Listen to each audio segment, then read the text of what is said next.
မင်္ဂလာကောင်းတဲ့ခံရတဲ့နိုင်ငံရှင်းပြည်နယ်ဆွေရအဖွဲ့မှဦးစီးဆောင်ပြီးတောင်းဆက်ခုနှစ်ခရစ်စမတ်ပွဲတော်ဝတ်ပြုဆုတောင်းခြင်းနဲ့မြတ်စွာစာပွဲခန္ဓာမှာကြောက်လာကြတဲ့မြတ်ငြိမ်ကူမောင်နှမအားလုံးခွန်၌ခရစ်စမတ်ရဲ့ကောင်းခြင်းမင်္ဂလာပြည့်စုံရောက်ပါစေလို့ကျွန်တော်ပထမဦးဆုံးခွန်ဆက်တာပါတယ်ခုလိုပဲ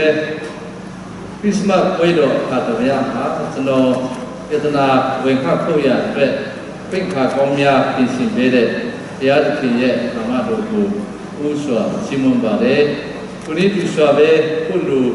အခါမျိုးပေါ်မှာရှိတဲ့ပြည့်ရတဲ့တော်ဒီမှာ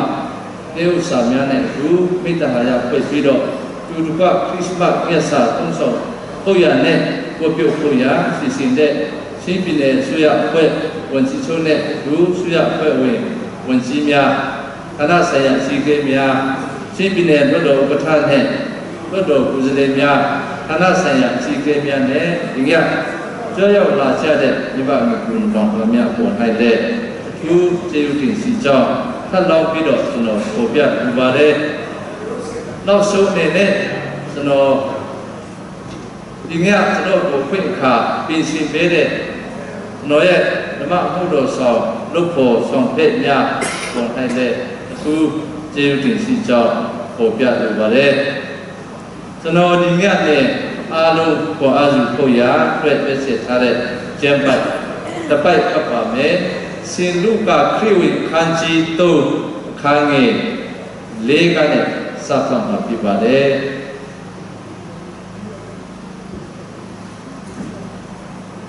ထာဝရဘုရားကျွတ်တော်မူရာလမ်းကိုပင်ကြလောလမ်းကြီးတို့ကိုဖြောင့်စေကြလောခြိုက်ဝမ်းရှိသမျှတို့ကိုပို့ရမယ်တောင်ကြီးတောင်ငယ်ရှိသမျှတို့ကိုဖြိုရမယ်ကောက်တော်လမ်းများကိုဖြောင့်စေရမယ်ကြမ်းတမ်းသောလမ်းများကိုလည်းတုတ်တင်ပြင်ဆင်ရမည်လူအပေါင်းတို့သည်တရားခင်၏ဂေတင်တော်မူခြင်းအကြောင်းကိုမြင်ရတတ်ဟုလာဒီနှင့်အညီဇောဟန်ဒီဇောဒာမြင့်နာဟန်ပြဟဲ့လေ၍အပိထွက်ခြင်းအဖို့အလုံးမှာနောင်တနှင့်ဆက်ဆိုင်သောပฏิယတရားကိုဟောလေ၏ကျွန်တော်ဒီညနဲ့အားလုံးခွန်အားစုဖို့ရပြည့်စုံထားတဲ့ချက်ကတော့ထာဝရဘုရားကျွတ်တော်မူရာလမ်းကိုပြုပြင်ကြပါစို့ဆိုတာဖြစ်ပါတယ် The preparation of the King's Highway ဆိုတာဖြစ်ပါတယ်ဒီကျမ်းစာကိုဖတ်တဲ့အခါမှာကျွန်တော်စိတ်ထဲမှာအမြဲတမ်းကျွန်တော်ရဲ့ဝိဖွာရဇာတိဒေတာကိုသတိရပါတယ်ကျွန်တော်ကချင်းပြည်နယ်ထန်တလာမြို့နယ်လုံဆွေးပြည်စွာမှာဝိဖွာပါတယ်ဒီနေရာမှာပဲကျွန်တော်ကြီးပင်းပါတယ်ကျွန်တော်တို့ကမရာဒေတာဖြစ်တဲ့အားလို့ဆိုကျွန်တော်တို့မရာဒေတာအားလုံးမှာဘသူပြည်မြို့နယ်မှာလဲဝမြို့နယ်မှာထန်တလာမြို့နယ်မှာဆိုပြီးတော့၃ပိုင်းကျက်သွားတဲ့အခါမှာကျွန်တော်တို့ထန်တလာမြို့နယ်မှာကျက်တဲ့မရာဒီကခုနရွာပဲရှိပါတယ်ကျွန်တော်တို့ဒီမရာဒေတာကိုရှင်းစားမိတဲ့အခါတိုင်းဇနေ့အထိကာလမရှိသေးတာကိုကျွန်တော်ဖန်ဆားရပါတယ်အခုကျွန်တော်တို့ကြွတဲ့ကြွကိုကာလအပြုံးပဲနဲ့ဆိုင်ကနဲ့တော့တွားလို့မရတဲ့လမ်းကြီးရှိပါတယ်ဥပမာလုံဆွေးပြည်နဲ့လုံဆွေးတဲ့ဆွေး10မိုင်ဝက်ပြီးတော့ဆိုင်ကနဲ့တွားလို့မရဘူးမဖိုက်တဲ့နဲ့လိုက်တဲ့အခါ7မိုင်ဝက်ပြီးတော့လမ်းမရှိဘူးကျွန်တော်တို့လုံဆွေးတဲ့ကိုတွားချင်တယ်ဆိုရင်ကျွန်တော်တို့ဇာကနဲ့ပေါ်ပုံလောင်တန်ကိုပတ်ပြီးတော့လုံဆွေးတဲ့ဖြစ်ကိုဝင်ရပါတယ်ခုနေ့သူဆိုပဲကျွန်တော်တို့ဇာကနဲ့လိုက်တဲ့ကိုတွားမယ်ဆိုရင်ဖန်ထင်နရင်ရှင်ပီကနဲ့လိုက်တဲ့ဖြစ်ကိုပတ်ပြီးတော့ဝင်ရပါတယ်အဲ့ဒါကျွန်တော်တစ်ခါတည်းစဉ်းစားတဲ့အခါမှာဒီကျက်ပိုက်ကိုဖတ်တဲ့အခါမှာခုနဲ့တခင်ခရစ်တော်ဟာမရာဒေသကိုကြွလာမယ်ဆိုရင်ဇာကုနဲ့စိတ်ကနဲ့လဲကနဲ့ဟာခါကနဲ့ဆက်သွားမယ်ဆိုရင်ဖန်ထင်ကနဲ့ပြန်ဖက်သွားဖို့ပဲ ရှိတဲ့အခါကျတော့ဒီကျွန်တော်တို့ဒေသကိုရောက်ဖို့ရနီလာမရှိတဲ့ဟာကိုကျွန်တော်ရှင်းစားတဲ့ရှိပါတယ်။ဘာဖြစ်လို့လဲဆိုတော့ကျွန်တော်သခင်ခရစ်တော်ကြွလာဖို့ရလမ်းကိုပြင်ဆင်ပါဆိုတဲ့ဟာခရစ်တော်လာဖို့လမ်းကြီးအင်မတန်အရေးကြီးတဲ့အချက်ကိုဒီကျမ်းပိုက်ဖတ်ချင်အဖြစ်ကျွန်တော်ခံစားရပါတယ်။သို့တော်လည်းပဲဒီကျမ်းပိုက်ဟာခရစ်တော်ဆိုလိုတဲ့ဟာကတော့ဒီကျွန်တော်တို့ပြင်နေရတဲ့လမ်းကြီးမဟုတ်တော့လည်းပဲကျမ်းစာကြီးတဲ့ကျမ်းစာစာကခဲအခါနဲ့တော်ပြီဆိုတာပေါ်ပြတဲ့အခါမှာကျွန်တော်ခုထိပ်ထိစဉ်းစားပြီးတော့မြင်ရောက်လာတာဖြစ်ပါတယ်ခရစ်တော်မကြွရောက်လာမီနှစ်ပေါင်း900တဲက prophet ကြီးအိုက်ဆယာကဒီအချက်ကိုဟောပြီးသားဖြစ်ပါတယ်ခရစ်တော်ကြွရောက်လာဖို့ရလမ်းများကိုပြင်ဆင်ပါဆိုတာပေါ်လာခဲ့ပါတယ်ကျွန်တော်တို့ငယ်ငယ်တဲကလူကြီးတွေကတော့သိမှာပါကျွန်တော်တို့ချင်းတောင်မှာတော့ကြီးပိုင်မင်းဒီနေပိုင်ဝန်ထောက်ဒီမြို့ပိုင်မင်းဒီကျေရတော်တော့မယ်ဆိုရင်မတော်ခင်မှာဒီလာပြုတ်ပြရတာဟာဒီမတာဖတ်ကိုတဘာဝကျက်တဲ့အစိအပိုင်းတွေပဲကျွန်တော်တို့ခံစားလာခဲ့တာအားလုံးဒီပဲဖြစ်ပါတယ်ဒီခရစ်တော်မကြွရောက်ခင်ကတည်းကကြီးပြင်းပြီးမြတ်ကြီးများဟာလည်းတိုင်းခန်းတဲ့လေတဲ့အခါမှာသူတို့တော့ရနေရာဒေသကိုလမ်းပြင်ဖို့လမ်းဒီပြုတ်ပြင်ဖို့အမိန့်ထုတ်တာဟာလည်းကျွန်တော်တို့ကျမ်းစာမှာပေါ်ပြလက်ရှိပါတယ်ဒီကျမ်းစာပေါ်ပြချက်အရာကျွန်တော်အချက်၄ချက်ကိုဒီညအားလုံးပေါ်အားယူဖို့ရပေါ်ပြလူပါတယ်နံပါတ်1အနေနဲ့ခြိုက်ဟောများကိုပုတ်ပါဆိုတဲ့ဟာပြပါတယ်ဒုတိယအချက်တောင်များကိုဖြိုပါလမ်းကောက်များကိုဖြော့စေပါကျန်တန်သောလမ်းကြီးကိုပြုတ်ပြင်ပါပြင်ဆင်ပါဆိုတဲ့ဟာဖြစ်ပါတယ်ဒီကျမ်းပိုက်ကဘာကိုဆိုလိုတယ်လဲဆိုရင်ကျွန်တော်တို့ morality နဲ့ spirituality ဆိုပြီးတော့ပေါ်ပြချင်တာဖြစ်တယ်ဆိုတာကျွန်တော်ပေါ်ပြချင်ပါတယ်အင်္ဂလိပ်ကျမ်းစာအင်္ဂလိပ်လူကတော့ the valley must be leveled up ဆိုပြီးတော့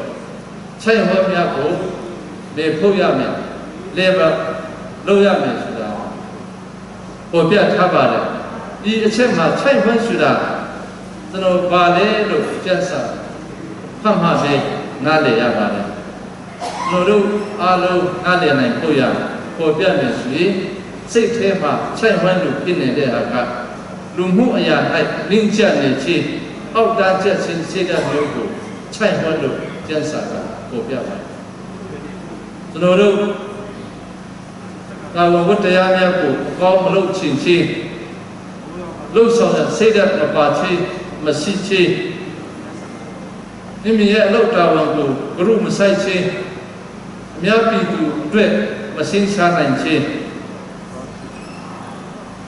သူတစ်ပါးကောင်းလာတာကိုလည်းဝမ်းမသာပဲစိတ်တစ်ချက်မသာဖြစ်ခြင်းတို့ဟာ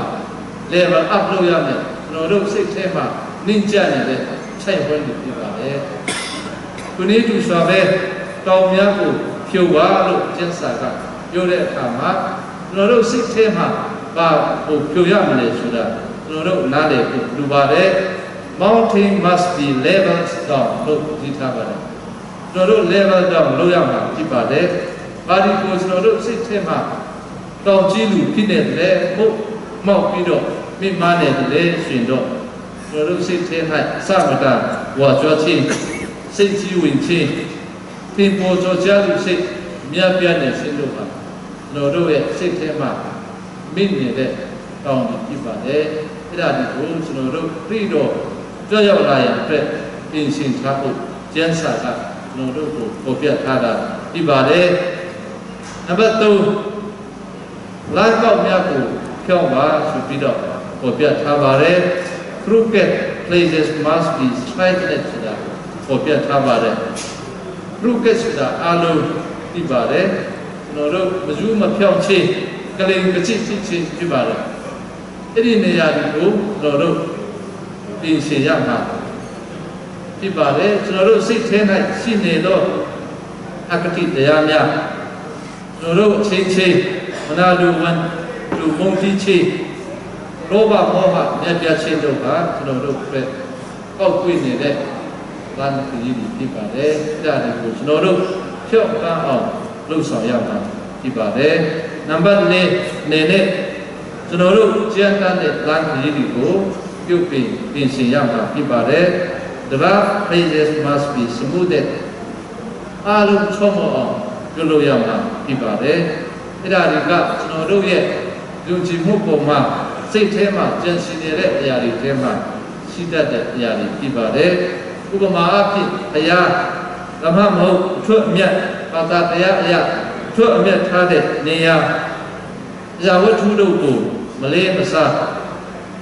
တို့မတော်မလို့ပြုလုပ်ခြင်းတွေဟာ rough places လို့ကျမ်းစာကပေါ်ပြထားပါတယ်။ဒီနေ့သူဆိုပဲကျွန်တော်တို့ချင်းချင်းမဟုတ်မှကျိုးစုချင်းမတရားတိစားချင်းပြင်းဟိတ်ထုတ်စေချင်းအသက်ရှင်တဲ့အရာတွေကိုလွန်ကျူးချင်းတို့ကကျွန်တော်တို့အတွက်ပြင်ဆင်ရမယ်ကျင့်တတ်တဲ့လမ်းကြီးတွေဖြစ်ပါတယ်ဆိုတာပေါ်ပြလိုပါတယ်ကျွန်တော်တို့ပြီးတော့ကြောက်ရောက်လာဖို့ရကျွန်တော်တို့မျိုးလေးဆောင်းစားနေကြတဲ့ချိန်မှာအမှန်တကယ်စိတ်ထဲမှာပြင်ဆင်ပြီးတော့ပြီးတော့ကြောက်ရောက်လာဖို့ရမိမိရဲ့စိတ်နှလုံးသားကိုကျွန်တော်တို့ပြင်ဆင်မှုရှိပါသလားဆိုတာထပ်လောင်းပြီးတော့ကျွန်တော်ပေါ်ပြလိုပါတယ်ကျွန်တော်တို့အခြေကြီးစာမကြီး Emily E.S. Elliot ကအချင်းတစ်ပုဒ်ဆက်ထားပါတယ်ကောင်းကင်ဘုံရှင်ပြီးကလင်တို့ကိုဆွန့်၍မေကြီးပေါ်ကျွန်ုပ်အတွက်ကြွပြီးပွားမြင်ချင်းခံအပ်ဟာပြည်လီမြို့တို့ကြွလာပွားမြင်တော်မူရာအိမ်မရှိကျွန်ုပ်စိတ်ထဲ၌ကင်းဝတ်ပါကုတော်ဖုတ်အသိပြင်ဆင်ပြီးကျွန်ုပ်စိတ်ထဲ၌ကင်းဝတ်မူပါကုတော်ဖုတ်အသိပြင်ဆင်ပြီးဆိုပြီးတော့အချင်းကြီးဆက်ထားပါတယ်ကျွန်တော်တို့အခုဒီညကုတော်ကြွရောက်လာဖို့ရကုတော်ကျင့်ဝတ်ဖို့ရမိမိရဲ့နှလုံးသားတွေကိုပြင်ဆင်ထားပြီးပြီလားပြင်ဆင်ထားသေးရင်ကျွန်တော်တို့ဒီညတိတဖတ်ပြင်ဆင်ပြီးတော့2019ခုနှစ်ဒီမာလခါသမယတွေခရစ်တော်ဝေပွားတဲ့အခါမှာကျွန်တော်တို့ရဲ့အင်ဖော်မေတာဆွနိုင်ကျွန်တော်တို့ရဲ့စိတ်နှလုံးထဲ၌မှန်တကယ်ခရစ်တော်ကြောရောက်ပြီးတော့ကျင့်ဝတ်နိုင်ရာဥပဒေကမိမိတို့ရဲ့စိတ်နှလုံးကိုပြင်ဆင်ကြပါစို့လို့တိုက်တွန်းရင်းကျွန်တော်အားလုံးကိုအားပေးလိုပါတယ်သူပဲကျေးဇူးတင်ရှိပါတယ်